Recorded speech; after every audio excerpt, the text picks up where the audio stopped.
ज्ञान दर्पण with Ramesh Mishra channel में आप सभी दर्शकों का हार्दिक स्वागत एवं अभिनंदन है।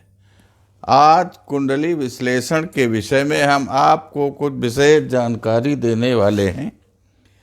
आप जानते हैं कि कुंडली में 12 घर होते हैं, जिनको भाव भी कहते हैं, घर भी कहते हैं। ये आपके सामने कुंडली का एक प्रारूप है। इसमें 12 घर होते हैं, 12 ही राशियां होती हैं और 9 ग्रह होते हैं। तो 9 ग्रह जो है जिस राशि में, जिस घर में जन्म के समय मौजूद होते हैं, उसी के आधार पर कुंडली का निर्माण किया जाता है। तो इस कुंडली में आप देख रहे हैं कि ये जो आपका भाव है, प्रथम भाव, जिसको लग्न कहते हैं, तो इसका स्थान इसी स्थान पर रहता है। हमने जानकारी के लिए लिख भी दिया है कि ये प्रथम भाव है, द्वितीय भाव, तृतीय, चतुर्थ, पंचम, छठा, सातवां, आठवां, नवां, 10वां, 11वां, 12वां। लेकिन कुंडली के में कुछ विशेष भाव होते हैं, जैसे केंद्रस्थ भाव और त्रिकोणीय भाव। तो केंद्र में जो है ये लग्न वाला पहला भाव, चौथा भाव और 7वां भाव, 10वां भाव, ये कुंडली का ये केंद्र है। तो इस केंद्र से जो मिले हुए ये भाव हैं 4, इनको हम केंद्रस्थ भाव कहते हैं। और इन भावों में जो ग्रह होते हैं उनसे विशेष प्रभाव भी पड़ता है। कुंडली में आकलन करते समय केंद्रस्थ भावों का बहुत विशेष महत्व है। तो आज हमको इसके बारे में आपको ये जानकारी देने वाले हैं कि जब केंद्रस्थ भावों में सूर्य और शुक्र 2 ग्रह एक साथ होते हैं तो जातक का जीवन कैसा होता है। तो सबसे पहले हम चलते हैं ये लग्न का भाव, जिसको प्रथम भाव कहते हैं, जिसमें सूर्य और शुक्र दोनों हैं। तो शुक्र और सूर्य की युति जिस कुंडली में होती है प्रथम भाव में, तो ऐसे जातक स्वभाव से थोड़ा कलह प्रिय हो जाते हैं। इनका जीवन कलह प्रिय रहता है और स्वभाव से ये क्रूर भी होते हैं। स्वभाव इनका क्रूरता लिए रहता है, स्वभाव में मधुरता नहीं रहती है और क्रूरता के साथ इनका आचरण भी जो है दुराचारी हो जाता है। दुराचारी का मतलब यह है कि गलत कार्य करने लगते हैं, नीच से नीच कार्य करने में उतारू हो जाते हैं। और जब किसी भी व्यक्ति का स्वभाव नीच प्रवृत्ति का हो जाएगा, क्रूर प्रवृत्ति का हो जाएगा और दुराचार करने लगेगा, तो ऐसे व्यक्ति को समाज में प्रतिष्ठा सम्मान नहीं मिलती है, जिसके कारण ये व्यक्ति धन से भी रहित रहते हैं और धन से रहित रहने के साथ साथ अधिकांशता स्त्री से भी रहित रहते हैं। तो धन और स्त्री की स्थिति दोनों इनके लिए जो है बहुत कमज़ोर रहती हैं।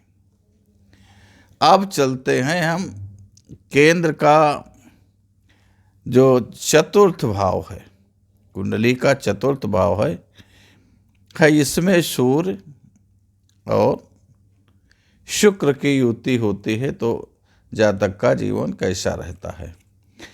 तो सूर्य और शुक्र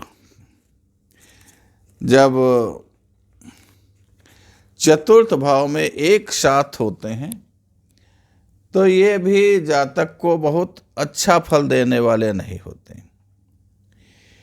सूर्य जबकि पाप ग्रह है और शुक्र जो है ये आपका शुभ ग्रह है, लेकिन जब ये दोनों एक साथ होते हैं तो इनका तालमेल अच्छा बैठता नहीं और चतुर्थ भाव वाले व्यक्ति ये दूसरों के अधीन, दूसरों की नौकरी करने वाले हो जाते हैं। इनका जीवन बहुत सुखमय नहीं रहता, ये दुखी जीवन व्यतीत करते हैं और दूसरों से ये ज़्यादातर द्वेष रखने वाले बन जाता है इनका स्वभाव। ये हमेशा दूसरों के प्रति ईर्ष्या द्वेष रखते हैं। इनकी भावना ही दूसरे को देख करके, जिसे कहते हैं लोग कि वो देख कर जल रहा है, तो इस तरीके का इनका स्वभाव हो जाता है कि दूसरों के प्रति और ईर्ष्या द्वेष की भावना रखते हैं और धन की स्थिति भी बहुत इनकी कमज़ोर रहती है। गरीबी में अपना जीवन व्यतीत करते हैं। अब अगले भाव में चलते हैं जो कुंडली का सप्तम भाव है केंद्र का। तो सप्तम भाव में जब सूर्य और शुक्र होते हैं तो ऐसा व्यक्ति शरीर से तो लंबे शरीर वाला होता है, लंबे शरीर वाला व्यक्ति ऐसा होता है और धन की स्थिति उसकी भी बहुत अच्छी नहीं रहती। धन से तो ऐसे व्यक्ति कमज़ोर रहते हैं जिनका जीवन गरीबी में व्यतीत होता है और ऐसे व्यक्तियों का शादी विवाह तो होता है लेकिन पत्नी और पति में बहुत ज़्यादा जो है प्रेम संबंध नहीं रहते और पत्नी पति पर अपना विशेष प्रभाव रखती है। पति को पत्नी के अधीन ही रहना पड़ता है और कुछ ऐसे भी व्यक्ति होते हैं जो कि पति पत्नी में संबंध खराब हो जाते हैं, उनकी अधीनता नहीं स्वीकार कर पाते हैं, आते हैं पत्नी। तो ऐसी स्थिति में पति घर छोड़ करके